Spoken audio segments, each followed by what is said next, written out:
आणि अमरदीप क्रिकेट संघ लिंगेखोर यांच्या वतीनं या ठिकाणी क्रिकेट स्पर्धेचं आयोजन करण्यात आलेलं आहे।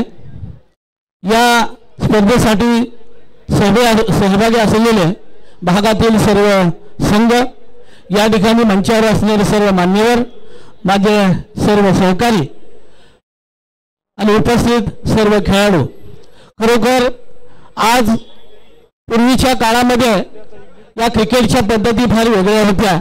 इथे माझे सहकारी तानाजी माने आहेत, प्रकाश भंडारे बसले आहेत। आम्ही सुद्धा अशा स्पर्धा भरवत होतो, पण हा टेनिस बॉलचा विषय त्या काळामध्ये नव्हताच।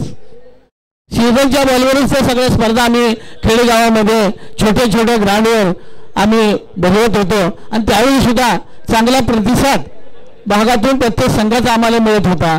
त्यावेळी पायी चालत जाणे, पायी चालत येणे हाच प्रवास अनुभव होता आणि अतिशय कुठल्याही प्रकारची मैदान असलं तरी सुद्धा सर्व संघ खेळाडू वतीनं त्या ठिकाणी खेळत होते।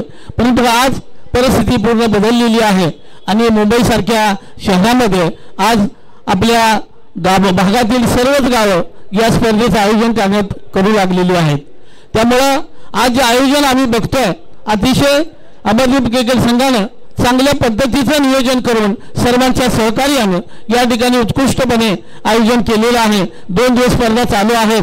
कुठल्याही गडबड गोंधळ न होता अतिशय चांगल्या पद्धतीनं या स्पर्धा झालेल्या आहेत। सर्व खेळाडूंनी सुद्धा खेळाडू वतीने आपला खेळ केलेला आहे। जे संघ विजयी झालेले आहेत त्यांना धन्यवाद देतो आणि जे संघ या ठिकाणी स्पर्धेमध्ये सहभागी झालेले आहेत, शेवटी हा खेळ आहे, हार आणि जीत ही ठरलेली आहे। त्यामुळे आपण कोणीही नाराज न होता पुढच्या वेळेला पुढच्या स्पर्धेमध्ये आपण कसं विजय होऊ याकडे आपण सर्वांनी लक्ष द्या। आपल्या सर्वांचा उत्साह पाहून फार मोठा आनंद या ठिकाणी होतोय। आज गावावरून सुद्धा काही लोक या ठिकाणी आलेले आहेत आणि या गावच्या नियोजनामध्ये सर्वजण सहभागी झालेले आहेत। खरोखर आम्हाला गावावरून या ठिकाणी या संघाने ग्रामस्थांनी आम्हाला या ठिकाणी बोलवलं, आमचा यथोचित सत्कार केला, त्याबद्दल मी त्यांचा धन्यवाद देतो आणि पुन्हा एकदा सर्वांचं जाहीरपणे आभार मानून माझे 2 शब्द संपवतो। जय हिंद, जय महाराष्ट्र।